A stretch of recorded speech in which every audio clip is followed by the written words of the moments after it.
Perkenalkan, nama saya Rahela Klasya Febiola. Saya adalah bagian dari Sekolah Tinggi Teologi Ekumenik Jakarta, Program Studi Pendidikan Agama Kristen, semester 4. Sebelum kita membahas lebih dalam mengenai belajar dan pembelajaran, alangkah baiknya kita dapat mengerti lebih dahulu apa itu pengertian dari belajar.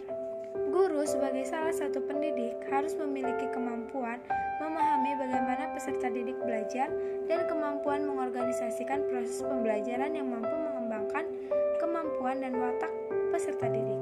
Untuk dapat memahami proses belajar yang terjadi pada diri siswa, guru perlu menguasai hakikat dan konsep dasar belajar. Dengan menguasai hakikat dan konsep dasar belajar, guru mampu menerapkannya dalam kegiatan pembelajaran karena fungsi utama pembelajaran adalah memfasilitasi tumbuh dan berkembangnya belajar dalam diri peserta didik. Pertama, belajar adalah kunci yang paling utama dari setiap usaha pendidikan. Jadi, tanpa belajar sesungguhnya tidak pernah ada pendidikan. Belajar sebagai suatu proses dan belajar hampir selalu mendapat tempat yang luas dalam berbagai disiplin ilmu yang berhubungan dengan upaya kependidikan. Konsep dasar belajar merupakan kegiatan yang fundamental dalam penyelenggaraan setiap jenis dan jenjang pendidikan. Hal ini berarti bahwa berhasil atau tidaknya pencapaian tujuan pendidikan itu amat bergantung pada proses belajar yang dijalani siswa, baik pada saat dia berada di sekolah atau berada di lingkungan rumah atau di lingkungan keluarganya sendiri. Kedua, definisi menurut para ahli dari S. Nasution, MA, mendefinisikan bahwa belajar adalah sebagai perubahan kelakuan dan pengalaman dan latihan. Kedua yaitu Sardiman AM. Belajar itu merupakan perubahan tingkah laku atau penampilan dengan serangkaian kegiatan, misalnya dengan membaca, mengamati, mendengarkan, meniru, dan lain sebagainya. Ketiga, menurut S. Suryabrata, belajar itu merupakan suatu perubahan berupa kecakapan baru melalui suatu usaha tertentu. Empat, yaitu Ngalim Purwanto. Belajar berhubungan dengan perubahan tingkah laku seseorang terhadap sesuatu situasi tertentu yang disebabkan oleh pengalamannya yang berulang-ulang dalam situasi itu. Yang terakhir yaitu M. Daliono. Belajar itu merupakan usaha melakukan perubahan progresif dalam tingkah laku, sikap, dan perbuatan. Ketiga yaitu ciri-ciri belajar. Di sini saya akan membahas tentang unsur-unsur dan belajar, yaitu siswa yang bertindak maupun belajar. Tujuannya yaitu memperoleh hasil belajar dan pengalaman hidup, lalu berproses untuk pada internal pada diri pembelajar. Tempatnya itu di sembarang tempat, bisa di rumah, di sekolah, di lingkungan, maupun dimanapun ia berada. Lama waktunya yaitu sepanjang hayat, di mana sampai manusia tersebut tutup usia. Adapun syarat terjadinya yaitu adanya motivasi belajar yang kuat dari dalam diri individu tersebut dan dorongan dari keluarga atau orang-orang terdekat. Apa sih faedah dari belajar ini? Tentu saja faedahnya yaitu untuk mempertinggi martabat pribadi.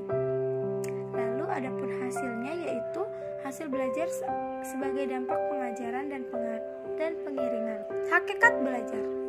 Belajar adalah perubahan yang terjadi secara sadar, di mana ia meniru dan mengikuti apa yang telah dipelajari atau apa yang telah ia lakukan dan mengamatinya dari apa yang ia lihat dan ia praktekkan. Perubahan dalam belajar bersifat fungsional dan perubahan dalam belajar bersifat positif dan aktif.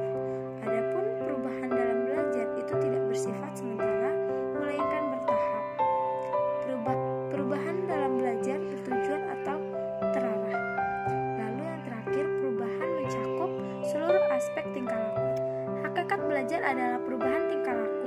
Prinsip belajar. Belajar tentu saja berprinsip untuk mencari makna. Konstruksi makna adalah proses yang terus-menerus. Lalu belajar bukanlah kegiatan mengumpulkan fakta, tetapi merupakan pengembangan pemikiran dengan membuat pengertian yang baru. Dari sini hasil belajar dipengaruhi oleh pengalaman subjek belajar dengan dunia fisik dengan lingkungannya, sehingga hasil belajar seseorang tergantung pada apa yang telah diketahui si subjek belajar. Motivasi yang mempengaruhi proses interaksi dengan bahan yang telah dipelajari. Adapun potensinya, yaitu potensi belajar harus memungkinkan terjadinya perubahan perilaku pada diri individu. Perubahan tersebut tidak hanya pada aspek pengetahuan atau kognitif saja, tetapi juga meliputi aspek sikap dan nilai, baik itu afektif serta keterampilan atau psikomotor. Perubahan itu harus merupakan buah dari pengalaman, karena perubahan tersebut tidak hanya pada aspek pengetahuan dan kognitif saja loh, tetapi juga meliputi aspek sikap dan nilai atau afektif serta keterampilan psikomotor. Lalu yang terakhir, potensi belajar itu yaitu perubahan tersebut relatif tetap. Artinya, perubahan perilaku akibat obat-obatan, minuman keras, dan yang lainnya tidak dapat dikategorikan sebagai perilaku hasil belajar. Ciri-ciri pembelajar. Perubahan tingkah laku terjadi secara sadar. Artinya, ia mempraktikkannya secara sadar dan adanya dorongan dari dalam diri sendiri. Perubahan bersifat kontinu dan fungsional. Perubahan tersebut bersifat positif dan aktif.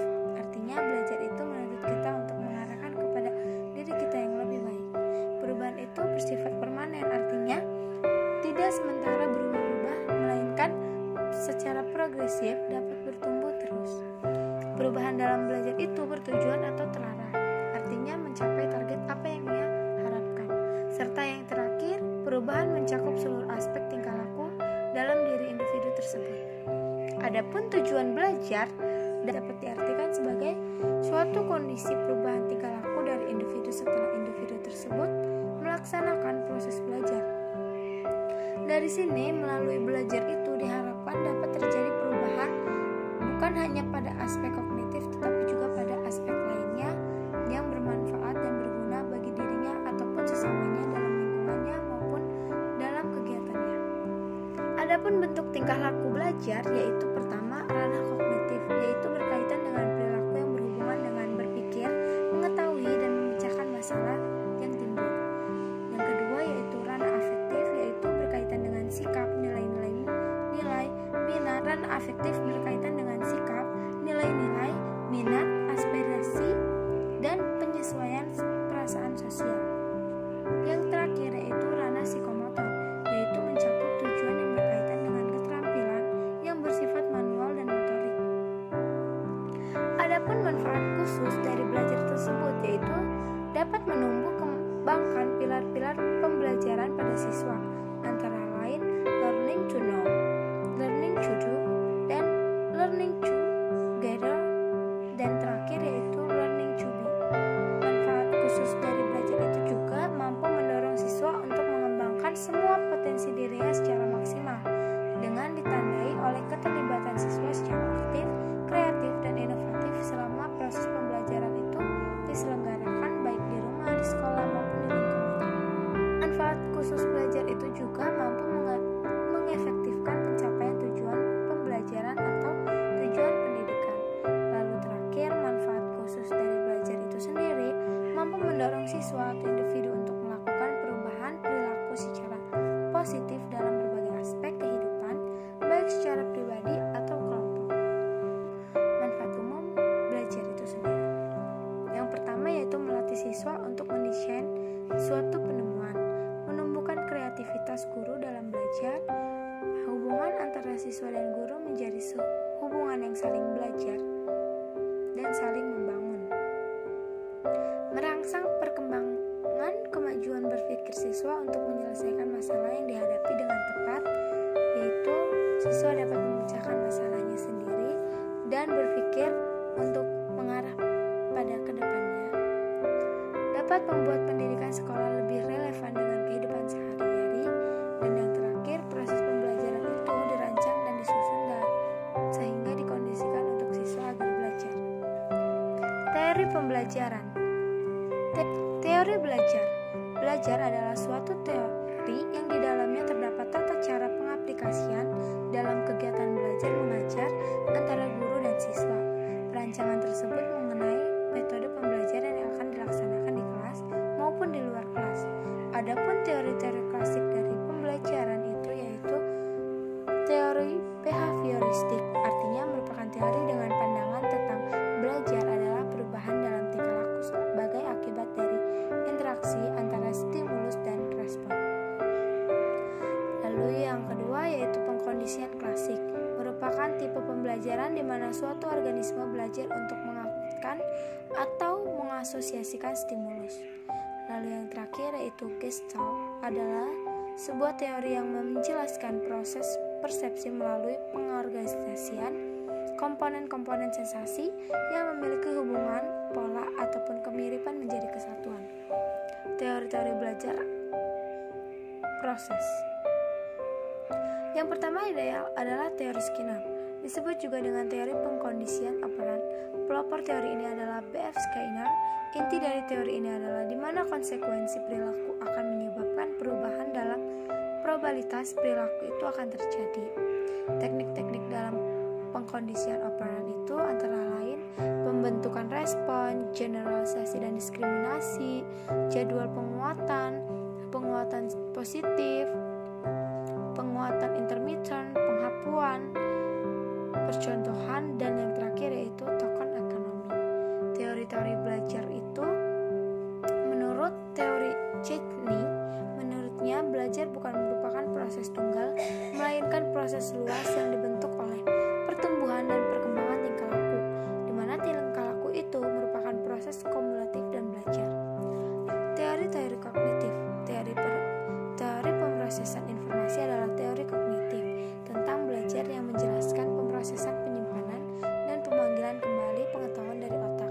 Ada 4 mekanisme yang bekerja sama menciptakan perubahan dalam keterampilan kognitif anak. Yang pertama yaitu penyandaian, otomatisasi, konstruksi strategis, dan yang terakhir yaitu generalisasi. Teori-teori kognitif yaitu metakognisi adalah suatu kemampuan individu berdiri di luar kepalanya dan berusaha merenungkan cara dia berpikir atau merenungkan proses kognitif yang dilakukan. Teori-teori kognitif. Menurut teori sibernetik, belajar adalah pengolahan informasi. Dalam teori ini, sibernetik yang lebih penting adalah sistem informasi yang diproses, karena informasi ini yang akan menetapkan proses. Manfaatnya yaitu membantu guru untuk memahami bagaimana siswa belajar, membantu guru dalam memberikan dukungan dan bantuan kepada siswa sehingga dapat mencapai hasil prestasi yang maksimal, membimbing guru untuk merancang dan merencanakan proses pembelajaran, memandu guru untuk mengelola kelas, membantu proses belajar lebih efektif, efisien, dan produktif, dan terakhir adalah membantu guru untuk mengevaluasi proses perilaku guru sendiri serta hasil belajar siswa yang telah belajar adalah suatu aktivitas mental yang berlangsung dalam interaksi dengan lingkungannya yang menghasilkan perubahan yang bersifat relatif konstan. Teori belajar ini adalah suatu teori yang di dalamnya terdapat tata cara pengaplikasian kegiatan belajar mengajar antara guru dan siswa. Dan inilah yang dapat kita ketahui dari apa yang telah aku bahas tadi. Saya berharap ini semua dapat bermanfaat bagi kita semua. Terima kasih.